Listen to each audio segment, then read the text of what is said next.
Hey y'all, what's going on? I'm sure you guys have all heard by now about the untimely death of R&B legend, pop princess, queen of R&B, Whitney Houston. She died today. Whew.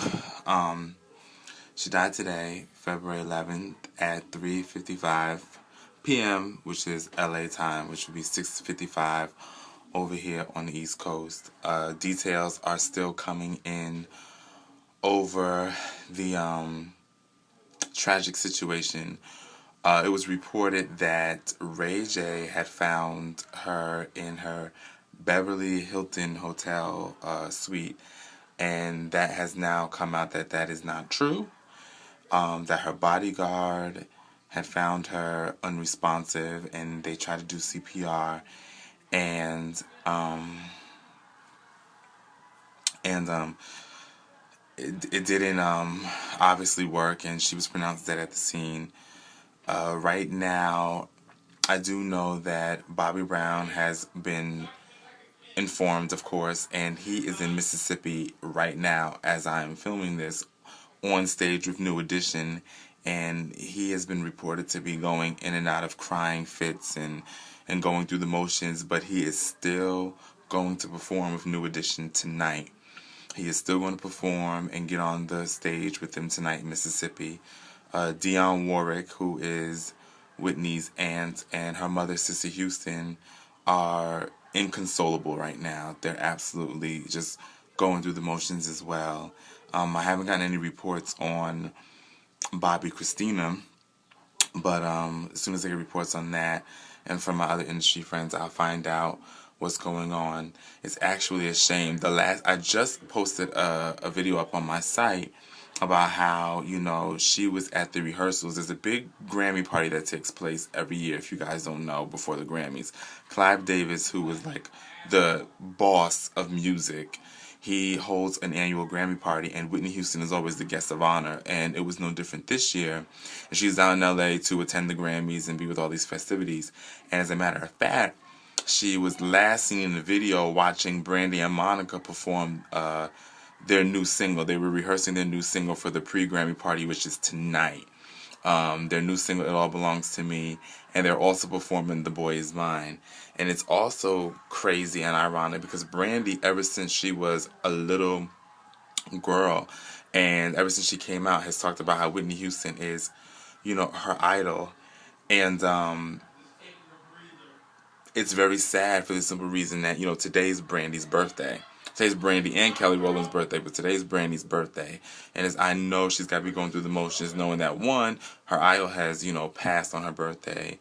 And, two, Ray J must be going through it because, Whitney Houston and Ray J have been very close in the past few years. And they were seen around town this week, leaving clubs and all of that. So I just wanted to make a video about the situation because me personally, I have gotten the opportunity to meet Whitney Houston. It was informal. It wasn't any type of event. When I was an undergrad in Miami, she used to eat at the IHOP that was right across the street from my first university that I attended, Johnson Wales University in Miami. She used to eat right across from there. And the lady would say, "Oh, Whitney Houston comes in here." And I was like, "Yeah, child, whatever." Whatever. Like, this small-ass IHOP, what would she be doing in here? And it was true that she would come in there and she would eat. And one day we were in there and she came in, she sat in the corner with Bobby Christina, who was little at the time, and I was just in awe. And she didn't say anything, she didn't look at anybody. When she ordered her food, she didn't even look at the waitress or anything, and me and my friends at the time were just like, "Oh my God," because I love Whitney Houston.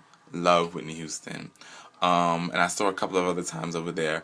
I've said hi, but I just kind of get like a hi, whatever. She ignored me for the first time she straight up ignored me. Gotta be honest. But the second or third time I see her in there, she'll wave or something like that or whatever.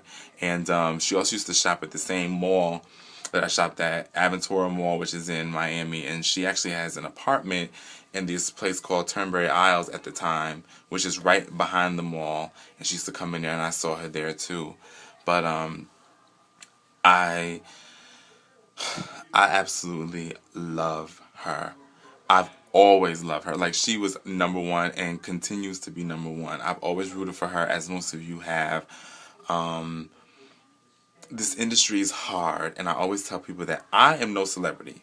Not by any means, nowhere near there yet. Well, hopefully soon, but I am in the industry enough to, know that and have such access to it to know that this industry destroys celebrities. Whether it's the drugs, whether it's the alcohol, the depression, not being able to trust anybody. And, everyone always like, your life is so glamorous. And I'm like, I'm just behind the scenes right now. I mean, I'm doing things to get to the forefront, but I'm behind the scenes. And I see exactly what goes on in this industry. I have been at parties with A-list rappers where I go in VIP and have been offered lines of Coke. Like the lines of Coke on the table. And I'm like, nah, I'm good. I don't do that stuff. Just give me, give me my, cranberry and vodka and I'll be good. Like, there's so much access to negativity in this world. And when you have money, it's multiplied by, infinity and beyond.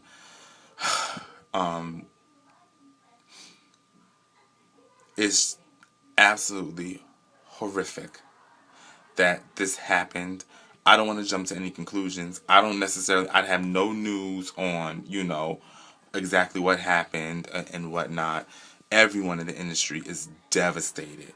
It's another legend. Regardless of what, before there was a Rihanna, before there was a Beyonce, before a Mariah Carey, there was Whitney Houston. And she is one of the very few people in the industry that has made her millions off of just her voice. She didn't do endorsements. She doesn't have a clothing line. She doesn't have, a perfume line or whatever the case may else be. She made her money off of her voice. And that is commendable. The Grammy should be interesting tomorrow. And just celebrate, celebrate her life. Celebrate, I'm an 80s baby, so I was old, and I think I was 7 or 6 when The Bodyguard came out, and, I was singing every song. I didn't even know what I was talking about, but trying to sing every song, because y'all don't want to hear me sing. But trying to sing every song, and, she's just an absolute legend. And she will truly, truly be missed. And, tell me your thoughts on her and what's your favorite song and everything like that. And look out for her in Sparkle. She did just, I believe, finish Sparkle with Jordan Sparks, which should be coming out later this year. Unfortunately, she isn't going to be able to obviously do Waiting to Exhale 2. They greenlighted the sequel where all of them were supposed to come back. And I don't know if they're still going to go with the movie, but there'll be more details, on the situation. And you can also go to SupremeFabulosity.com to get the latest updates on this tragedy and the life of Whitney Houston. And follow me at KJules NYC Miami, KJUELZ MIAMI, because I retweeted a bunch of the different shout outs from celebrities about Whitney and her life and her passing, so you can see those all there. And what I have to say, smile, one in your heart and one on your face. Remember to cherish life and cherish those around you, and do exactly it is that you want to do, because none of us are guaranteed any time here. Time waits for no man, and we're not guaranteed any time. All right? I'll talk to you guys later.